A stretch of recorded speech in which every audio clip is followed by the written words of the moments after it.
다음 순서는요, 김진홍 목사님의 인사 말씀이 있겠습니다. 김진홍 목사님, 무대 위로 올라와 주시기 바랍니다.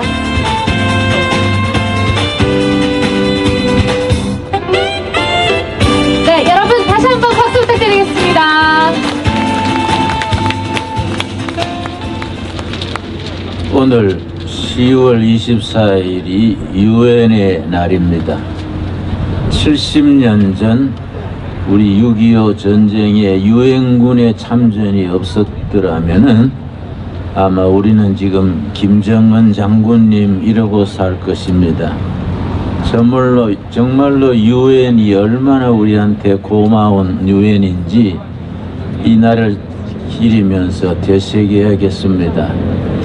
대한민국이 시작된 날은 1948년 8월 15일이 대한민국의 생일입니다.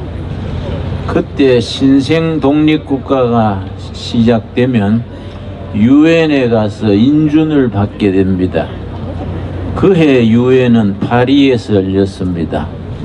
1948년 파리 유엔 총회에 우리 신생 독립국가 대한민국에서 인준을 받기 위해서 대표단을 보냈습니다. 장면 박사님이 회장이고 대표시고 모윤숙 여사 이하 여러분들이 위원으로 파리로 갔습니다. 우리 북한 인민민주주의 공화국 북한 정권은 우리보다 한 달 늦은 9월 9일에 시작했습니다. 북한에서도 똑같이 유엔 내 국가 설립에 인준받으러 대표단을 보냈습니다. 그러나 북한 대표단은 입국 허가를 받지 못해서 되돌아가고 우리 대한민국 대표단이 유엔에 참석해서 대한민국 신생 독립국가인 것을 인준해달라 요청을 했습니다. 근데 그 안이 올라갈 때마다 소련 대표가 비신스키입니다. 이분이 자꾸 방해 공작을 해서 통과가 되지 않는 겁니다. 회의 진행을 방해해서 비신스키가 마이크를 잡으면 2시간씩 장광설을 이승만은 미제국주의 앞잡이고 대한민국은 국가가 될 자격이 없다.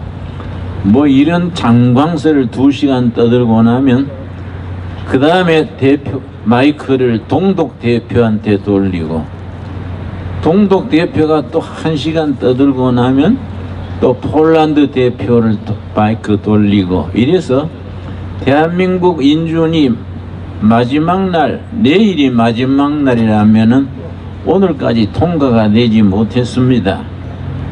그래서 그날 저녁에 그게 아마 1948년 12월 15일입니다.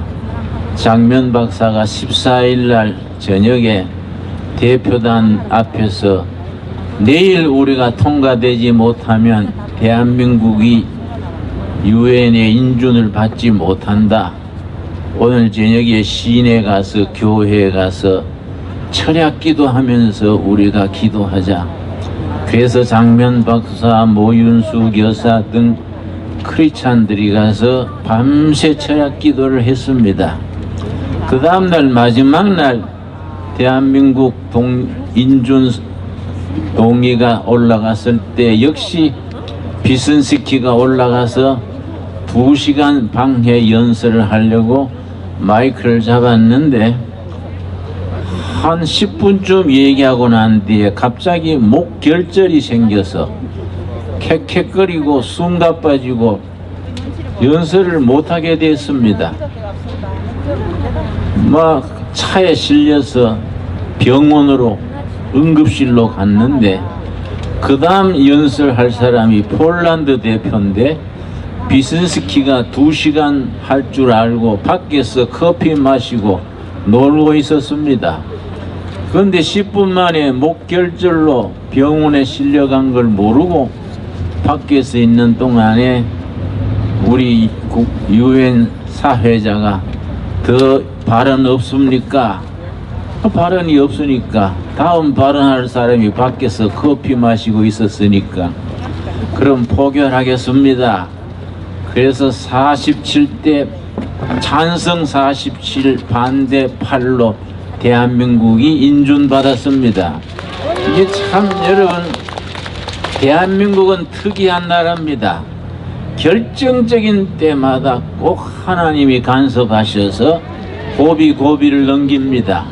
지금도 나라가 어지럽고 어렵지만은 하나님께서 간섭하셔서 좋은 나라로 나아가게 될 줄로 믿습니다.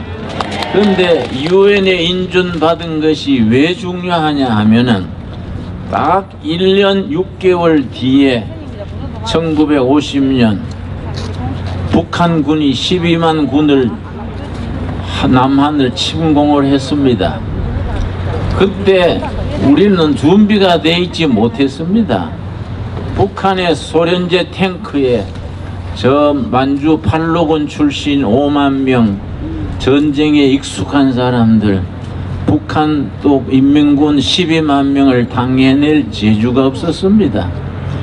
그러나 우리가 참 선배들이 피 흘려 조국을 지키고 유엔군이 참전을 해서 우리가 대한민국을 지켜낼 수 있었습니다.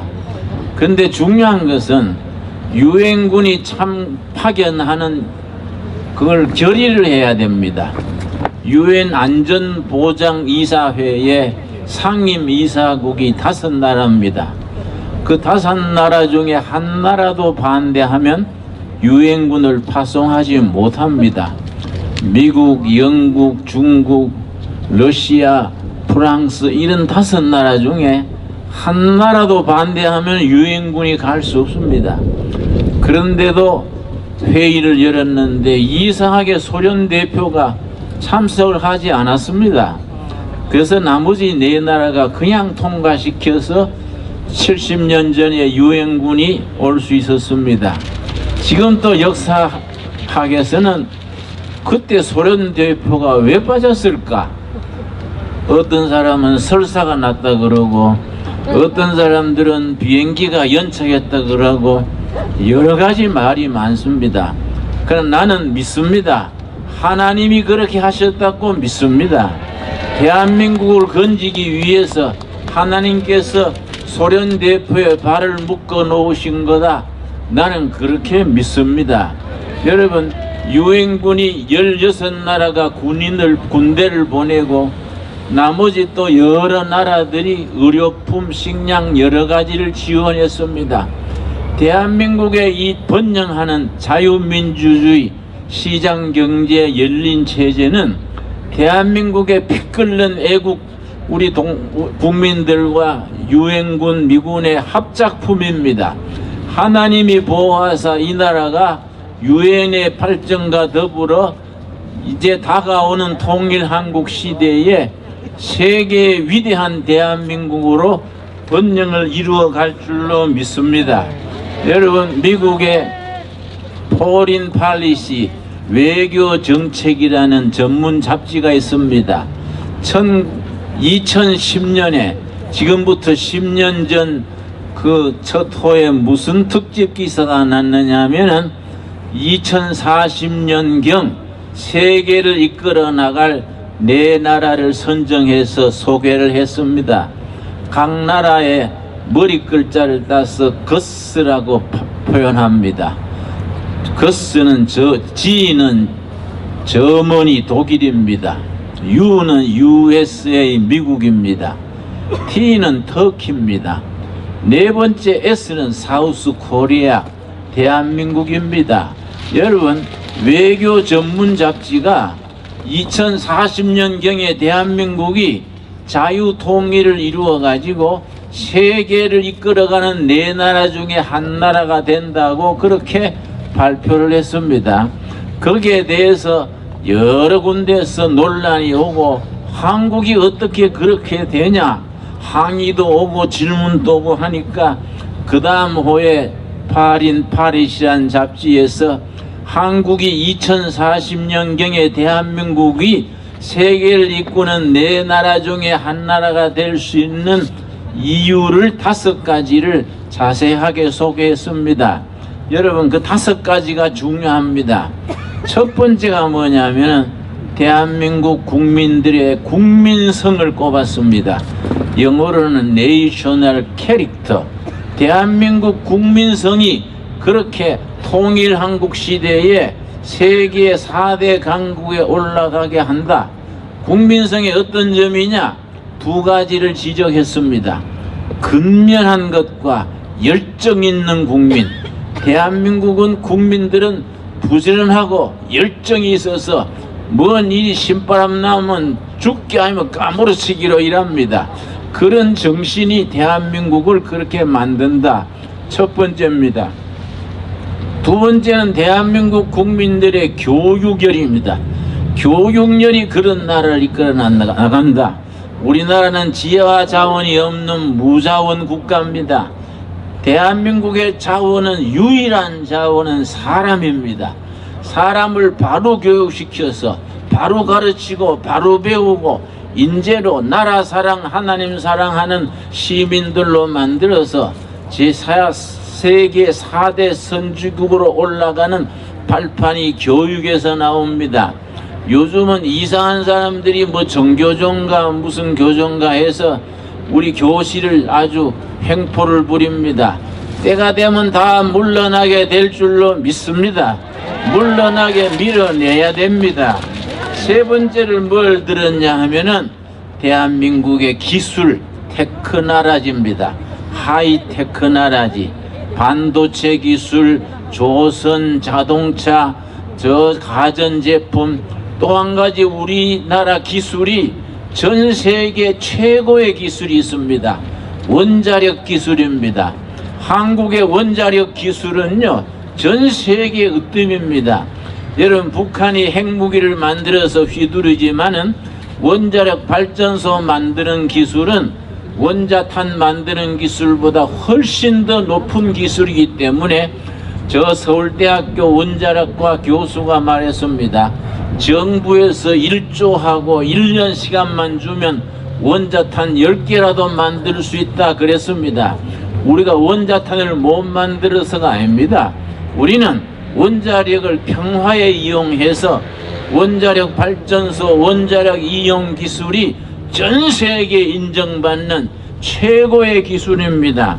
요즘은 해외에 나가면은 코리아 그러면 기술을 얘기합니다. 높은 기술, 한국의 자랑입니다. 5번째가 중요합니다. 나는 개신교의 목사로서 그 5번째 아주 긍지를 가집니다. 2040년경, 지금부터 20년 뒤입니다.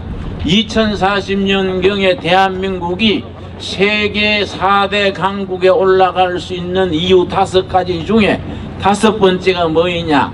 한국의 개신교 프로테스탄트 처치를 지목을 했습니다. 지난 130년간 개신교는 우리 민족 발전의 엔진이 됐습니다. 추진력이 됐습니다. 앞으로 100년 또 더 열심히 우리 민족 통일 한국 시대로 이끌어 나가게 될 줄로 믿습니다. 우리는 그런 확신을 가져야 됩니다. 여러분, 끝으로 한마디만 더 하겠습니다. 여러분, 1776년에 영국의 아담 스미스라는 분이 국부론이라는 책을 냈습니다. 또 그 한 100년 남짓 전에 1863년에 독일의 칼 막스가 자본이라는 책을 냈습니다. 그 아담 스미스의 국부론과 칼 막스의 자본론 두 책의 영향력이 지난 세기를 흔들었습니다. 여러분, 아담 스미스의 국부론을 국가 경영의 이론으로 삼은 나라들은 다 부유한 나라들이 됐습니다. 칼 막스의 자본론을 국가 경영의 이론으로 삼은 나라들은 다 후진국 못 사는 나라들이 됐습니다. 여러분, 대한민국은 자유시장, 자유민주주의, 열린 세계, 우리 국부론 전통을 이어가는 세계 자유진영에 우뚝 솟는 나라 중에 한 나라입니다. 이런 전통을 우리가 앞으로 더 빈다게 길러 나가야 되지 않겠습니까? 여러분, 미국의 조지 프리드만이라는 유명한 학자가 있습니다. 조지 프리드만이 아주 전 세계에 영향력 있는 그런 학자면서 사상가입니다. 그분이 말했습니다. 이제 앞으로 20년 안에 대한민국 헌법으로 통일을 이루어서 통일한국이 강력한 나라가 되어서 중국이 지금 다스리고 있는 연변 동북 삼성 만주까지 한국이 흡수하게 될 것이다. 프리드만 교수의 예언입니다. 그래서 그 프리드만 교수의 예언은 90%가 적중해 왔기 때문에 굉장히 근위가 있습니다. 여러분, 프리드만 교수가 그렇게 지적을 안 해도 우리가 희망을 가지고 앞으로 10년, 20년 안에 우리 대한민국의 헌법으로 통일을 이루어서 만주 땅까지, 옛날 고구려가 있던 그 만주 땅까지 우리가 뻗어나가게 될 날이 올 줄로 믿습니다. 우리는 그런 희망을 가져야 됩니다. 유엔군 참전 70주년을 기념하는 이 자리에서 우리가 자녀들에게, 아들, 딸, 손주들에게, 자라는 청소년들에게 우리 민족의 미래에 대한 그런 확신, 비전, 꿈을 심어주는 우리들이 될 수 있게 되기 바랍니다. 감사합니다.